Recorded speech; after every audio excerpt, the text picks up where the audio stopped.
시죠. 예. 보니까 뭐 구역장 숫자하고 구역원 숫자하고 똑같은 것 같아요. 뭐 우리는 1대1 교육을 하는 뭐 그렇게 되는 것 같습니다.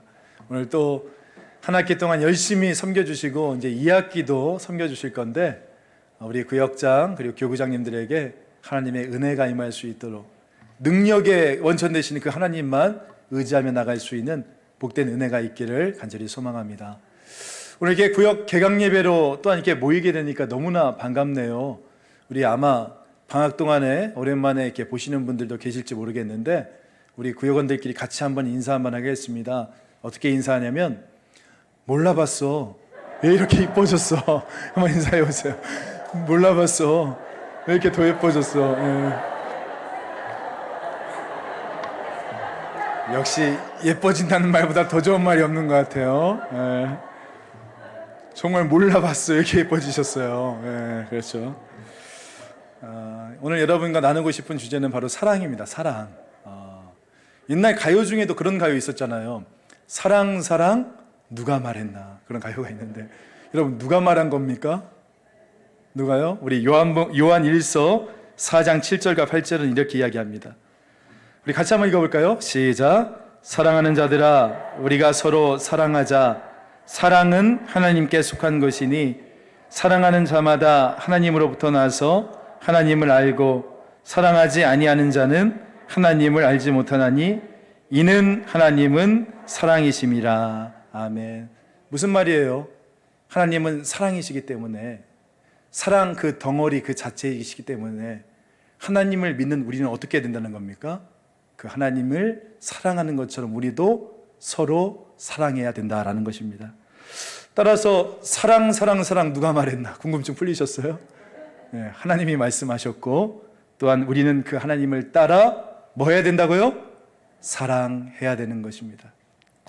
최근에 그 사랑의 힘에 대한 관련된 실화를 책을 읽은 적이 있어요. 사춘기 아들과 단둘이 사는 한 엄마가 있었습니다. 그런데 그 엄마가 아들을 피해서 집을 뛰쳐나왔다는 거예요. 사연은 즉시 무엇이냐면 이 사춘기 아들이 게임 중독에 빠져서 거의 폐인이 되다시피 했다는 겁니다. 그런데 폐인만 된 게 아니라 이 게임하는 것을 말리는 엄마를 발로 차고 주먹으로 때리고 욕설을 하는 거예요. 그래서 이 아들이 게임 중독에 빠진 이후로 한 번도 엄마라고 불러본 적이 없대요. 욕설로 대신했다고 합니다. 결국 이 엄마는 아들의 폭력을 이기지 못하고 집을 뛰쳐나온 거예요. 그런데 그 엄마의 말을 들어보니까 이 아들이 이렇게 사납게 변한 게 중학교 2학년 무렵이라고 얘기를 합니다. 그 당시에 아빠와 이 아들이 차를 타고 가는 도중에 불의의 사고가 일어나서 아빠가 목숨을 잃게 될 거예요. 사고 이후에 이 아들은 내가 아빠를 죽였다는 어떤 트라우마와 죄책감 가운데 시달리기 시작했고 그때부터 친구도 안 만나고 학교도 안 가고 집에서만 게임에 빠지게 되었다라는 겁니다. 이 갑작스럽게 남편을 잃은 엄마는 이 아들을 키워줄 수 있는 그런 어떤 상황이 아니지 않습니까? 생계를 위해서 생업에 뛰어들 수밖에 없었고 이 아들의 상태를 돌아보지 못했다는 거예요. 그러는 사이에 이미 이 어린 아들은 돌이킬 수 없는 이런 상태에 이르게 되어졌다는 겁니다. 이 엄마는 일단 집을 나왔지만 그래도 이 아들을 포기할 수가 없었대요. 그래서 그날부터 이 아들이 밤새도록 게임하다가 잠들 무렵 조용히 집으로 들어가는 거예요. 그리고 밥상을 차려주고 나왔다고 합니다. 이렇게 하기를 한 9일째쯤 되었을 텐데 집에 딱 들어가니까 자고 있어야 될 아들이 이 식탁에 딱 앉아 있더래요. 깜짝 놀라서 엄마가 있는데 그 아들이 하는 말이 엄마 같이 먹고 가요. 그 이야기를 하더래요. 그 말을 들은 엄마는 이 아이를 부둥켜 안고 울기 시작했고 한참을 통곡을 했대요. 그러니까 그렇게 폭력에 시달리면서도 끝까지 자신을 포기하지 않는 그 엄마의 사랑이 이 아들의 마음을 움직이기 시작했다는 겁니다. 그 이후에 엄마는 이 친척들을 총동원해서 아들과 함께 이 가족들이 지리산으로 여행을 떠났다라고 합니다. 여행을 하는 동안에 온 가족이 번갈아 가면서 너는 참 사랑스러운 존재야. 너는 참 귀한 존재야. 너는 정말 소중한 존재야. 이것을 반복해 주었다고 해요. 그렇게 아들에게 사랑을 표현해 주니까 이 기적이 일어나기 시작했다라고 합니다. 아이가 3박 4일 동안 컴퓨터 게임을 1시간도 하지 않았는데 금단 현상이 일어나지 않았다는 거예요. 한 상담가가 그 아이를 보면서 이렇게 말했습니다. 부모가 야단을 쳐서는 이 아들의 게임 중독을 그치게 할 수 없다. 가장 중요한 것은 그 아이를 향한 사랑과 관심이다 라고 이야기를 했어요. 여러분, 저는 이것이 바로 사랑의 힘이 아닐까라고 생각이 듭니다. 게임하지 마 이렇게 윽박 지르면서 몽둥이질 하는 하드 파워가 아니라 정말 그 아들을 따뜻한 사랑으로 그 마음을 녹이게 하는 소프트 파워, 이것이 바로 사랑의 힘인 거예요. 여러분, 우리는 이 사랑의 힘을 믿어야 됩니다. 솔직히 가끔 보면 우리가 교회를 너무 오래 다닌 것이 화근이다라는 생각이 들 때가 있어요. 무슨 말이냐면 우리가 매일 교회에 오면 십자가 사랑, 하나님의 사랑이라는 말을 반복적으로 듣다 보니까 이제는 그것이 너무나 익숙해져서 사실 십자가 사랑, 하나님 사랑이 별로 감동스럽지도 않고 무덤덤하게 우리가 반응하게 되었다라는 것입니다. 안 그렇습니까? 구체적이고 생명력 있게 우리 가운데서 움직이고 역사해야 될 이 사랑이 어느 순간에 관념으로, 이성으로, 추상적으로 갇히게 되었다는 거예요. 사랑의 능력 대신에 사랑은 참 좋은 거야 라는 생각에 갇히게 되었고, 하지만 여러분, 우리는 이 사랑의 힘을 믿어야 되는 거예요.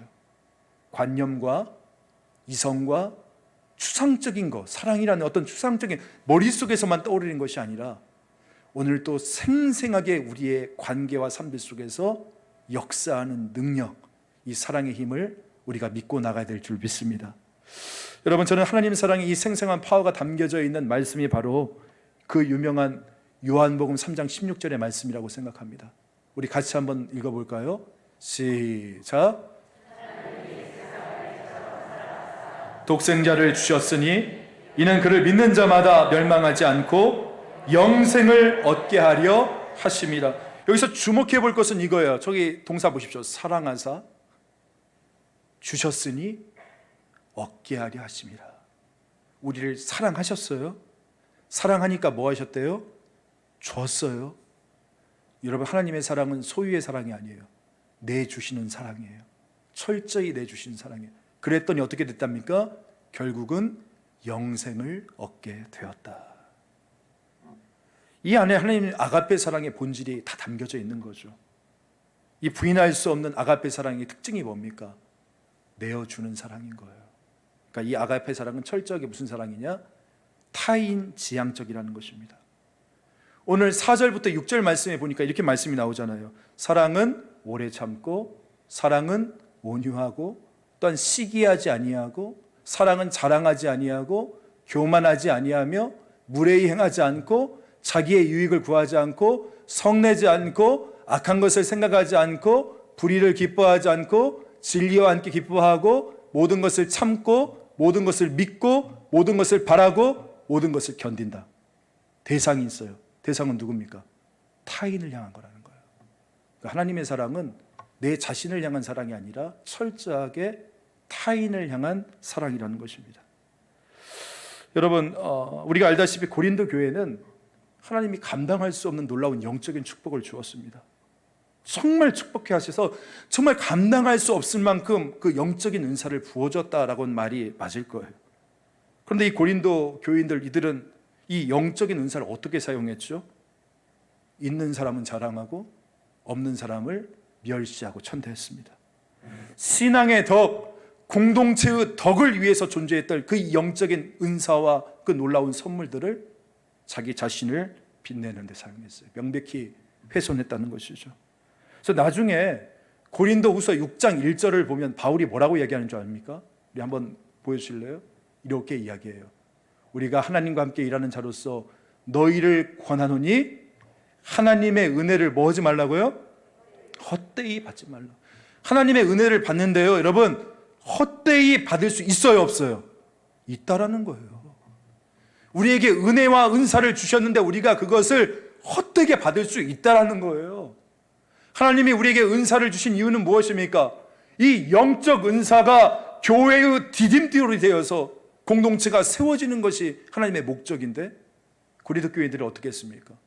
영적인 은사를 영적 성장의 디딤돌로 삼은 것이 아니라 걸림돌이 되겠다는 거예요. 영어로 보면 스텀블 블락이라고 나와요. 발을 걸리게 해서 넘어지게 하는 거예요. 다른 사람을 넘어지게 하는 걸로 만들어 버렸다는 것입니다. 그런 배경에서 오늘 13장이 시작되잖아요. 1절, 내가 사람의 방언과 천사의 말을 한다 해도 뭐가 없으면? 사랑이 없으면. 2절 3절도 보세요. 내가 예언하는 능력이 있어 모든 비밀과 모든 지식을 알고 산을 옮길 만한 모든 믿음이 있을지라도, 이 믿음이라도 좀 있었으면 좋겠네. 그렇죠? 이 믿음이 있을지라도 뭐가 없으면? 사랑이 없으면. 산을 옮길 만한 믿음이 있었대요. 오늘 아까 말씀드렸잖아요. 능력이 있는 교회였어요. 능력 있음을 자랑하는 교회였어요. 이 교회가 세워진 지 5년 됐는데 소아시아에서 가장 큰 교회가 된 거예요. 여러분, 개척 5년 만에 초대형 교회로 세워졌으니까 얼마나 자랑했겠어요. 초창기에 그 멤버들은 얼마나 자부심이 있었겠어요.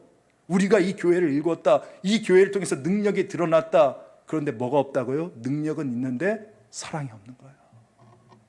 이게 뭐라고요? 은혜를 헛되게 받은 것이다. 바울이 이야기하는 것입니다. 여러분, 기독교에서 말하는 사랑이라는 것은 철저히 타인을 향한 사랑인 것입니다. 이 사랑이라는 게 무슨 따뜻한 느낌이나 친절한 것, 이게 사랑이 아니에요. 여러분, 사랑이라는 것은 의지적인 겁니다. 의지적인 거예요. 상대방을 나보다 낫게, 더 좋게 여기는 의지적인 것, 이게 바로 사랑인 것이에요. 의도적인 결정인 거죠. 그래서 본 회퍼는 이런 이야기 하지 않았습니까? 사랑이 결혼을 지탱하는 것이 아니라 결혼이 사랑을 지탱하는 것이다. 사랑이 결혼을 지탱하는 게 아니라요. 결혼, 서로에 대한, 배우자에 대한 책임과 노력이, 의지적인 노력들이 이 사랑을 지탱하는 것이다라고 이야기를 하고 있습니다. 여러분, 오늘 본문에 나타난 사랑의 특징도 살펴보세요. 오래 참고, 온유하고, 시기하지 않고, 자랑하지 않고. 철저히 이 사랑이라는 컨셉을 상대방을 위한 것으로 지향하는 것입니다. 자기 중심, 자기 애로 묵주해 있었던 이 고린도 교인들에게 지금 바울은 뭐라고 합니까? 상대방을 향하는 아가페 사랑으로서 참 신자의 영향력을 회복하라라고 말씀하고 있는 것이에요. 오늘 구역 개강 예배를 드리면서 어떤 말씀을 전할까 많이 고민했어요. 우리 능력들 있잖아요. 지금까지 살아왔던 신앙의 커리어들도 있고, 교회 생활 20년, 30년 해봐서 앞에서 목사가 하는 얘기는 대충 무슨 얘기인지 다 알고, 교회 생활도 알고, 교리도 알고, 신앙생활을 어떻게 해야 되는 것도 알고. 그런데 우리가 한 가지 더 오늘 구역 개강 예배를 통해서 마음속에 새겨야 될 것은 바로 사랑인 거예요. 사랑이 없으면 이 모든 것이 아무것도 아니다라는 것입니다. 지금 여러분의 사랑은 어떤 사랑입니까? 여러분의 배우자, 친구, 가족을 향한 사랑은 타인 지향적인 사랑의 특징을 가지고 있습니까? 아니면 철저한 자기애의 사랑입니까? 소유의 사랑입니까? 아니면 내어줌의 사랑입니까? 예전에 한 글을 읽은 적이 있는데, 한 교회 관리 집사님이 한 10여 년 전 이야기인 것 같아요. 개 2마리를 키우는데 너무나 이 개를 정성적으로 막 키우니까 교인들이 감동했대요. 야, 집사님 개를 그렇게 잘 키우시냐. 그런데 그 개의 이름을 듣고 모두 경악했다고 하잖아요. 한 마리한테는 야, 수유가, 이렇게 하고, 한 마리한테는 야, 전고라. 무슨 말인지 이해 안 되세요? 너는 수육감이고 너는 전골용이기 때문에 내가 열심히 키운다는 거야. 여러분, 아무리 잘 키워도 뭡니까? 결국 잡아먹을 건데. 그거 아니에요? 그러니까 내 마음이 그 영혼에 대해서 어떻게 향하고 있느냐, 그게 진짜 사랑이라는 거예요. 존 스토트는 이렇게 이야기를 했어요. 아가페 사랑은 또 다른 사랑을 낳을 때라면 그게 진짜 아가페 사랑임을 입증하는 것이다. 또 다른 사랑을 낳을 때에만, 그러니까 사랑에는 열매가 있어야 된다는 거예요. 내가 타인을 향해서 내어주는 사랑을 할 때, 여러분, 주님께서 어떻게 하셨어요? 하나님이 우리를 사랑하사 자기 독생자를 주셨으니 이로 말미암아 뭐가 됐다고요? 영생을 얻게 됐다. 결과가 있는 거예요. 우리가 진짜 아가페의 사랑으로 하면 저는 믿어요. 그 구역 안에 반드시 사랑의 결과의 열매가 맺혀지게 되어질 것입니다. 저는 다른 그 어떤 것보다도 올해 다시금 2학기 시작되어지는 우리의 구역 안에 사랑의 열매가 주렁주렁 맺힐 수 있는 그런 놀라운 역사가 있길 원합니다. 얼마 전에 영화 레미제라블을 다시 한번 봤어요. 볼 때마다 감동이잖아요. 그 장발장이 배가 고파서 빵을 훔치고 그리고 이제 추록해서 또 이 성당에서 하룻밤 머물다가 그 안에서 있는 은초대를 가지고 나오지 않았습니까? 그때 이제 그 자베르 경감에게 잡혀서 또 끌려가게 되어주는데 그때 그 미리엘 전 신부가 그런 이야기를 해요. 이 은초대는 제가 저 사람에게 준 선물입니다 라고 이야기를 해요. 저는 그 이야기를 들으면서 이런 생각을 해봤어요. 교회는 이런 선물이 오고 가는 곳이다 라는 거예요. 그리고 그 선물은 반드시 한 사람의 변화를 낳게 되어주는 겁니다. 장발장이 그 사랑에 변화되어져서 그 삶 가운데 또 다른 사랑의 열매가 맺어져 가는 거 아니겠습니까? 어떤 행사를 치를 때마다 가장 우리가 중요한 것은 무엇이냐면 과시를 위한 것인가 아니면 진짜 섬김을 위한 것인가, 봉사와 섬김에 진짜 영혼을 향한 그 사랑이 숨겨져 있는가. 여러분께 묻습니다. 여러분의 구역 안에, 여러분의 구역 모임 안에, 여러분의 그 관계 안에 진짜 하나님의 사랑이 있습니까? 우리 모두가 다 같이 볼 수 있는 열매로 각 구역 안에 맺혀질 수 있기를 간절히 소망합니다.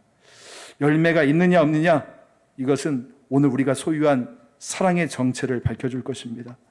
어렸을 때 사랑이 꽃피는 나무라는 드라마를 본 적이 있어요. 여러분 기억나세요? 그 어머님과 함께 즐겁게 봤던 그 드라마가 있는데 오늘 제목을 정하면서 이렇게 해봤어요. 사랑이 꽃피는 구역이 되었으면 좋겠다라는 거예요. 여러분, 사랑은 현재형이에요. 당신을 좀 더 일찍 만나지 못한 것을 후회해요. 우리가 그런 얘기 많이 했잖아요. 근데 지금 어떻습니까? 그때 그런 말 했던 것을 후회해요. 뭐 우리 그러지 않아요? 여러분, 사랑은요 과거형이 아니에요. 현재예요. 오늘 현재 여러분의 모임 속에서 우리 다시 한번 우리가 서로 옆에 얼굴 봅시다. 몰라봤어. 왜 이렇게 더 예뻐졌어? 다시 한번 인사합시다. 몰라봤어. 왜 이렇게 더 예뻐졌어? 예. 이 따뜻한 사랑이 우리 구역 모임 안에서 늘 기쁨으로 웃음으로 선포되어지기를 주 예수 그리스도의 이름으로 간절히 소망합니다. 하나님 아버지 감사합니다. 오늘 우리에게 주시는 이 귀한 말씀을 다시 한번 붙잡고 우리가 주님께 나아갑니다. 새롭게 새 학기를 시작하는 이 시점 가운데 우리에게 필요한 것이 무엇입니까? 교리입니까? 아니면 어떤 능력입니까? 다시 한번 우리가 서로를 향해서 내어줄 수 있는 내어줌의 사랑을 통하여 다시 한번 하나님께서 오늘 우리에게 영생의 열매를 맺게 하셨던 것처럼 우리 각 구역 안에 구역장이 구역원에게 내어주고 구역원이 구역장에게 또한 내어주며 서로 자기를 철저하게 희생하는 그 아가페 사랑을 통해서 각 구역들이 살아나고 사랑의 열매가 맺히고 더욱더 함께 기뻐할 수 있는 복된 구역 될 수 있도록 아버지여 역사하시고 함께하여 주옵소서. 감사드리며 그주 예수 그리스도의 이름으로 기도합니다. 아멘.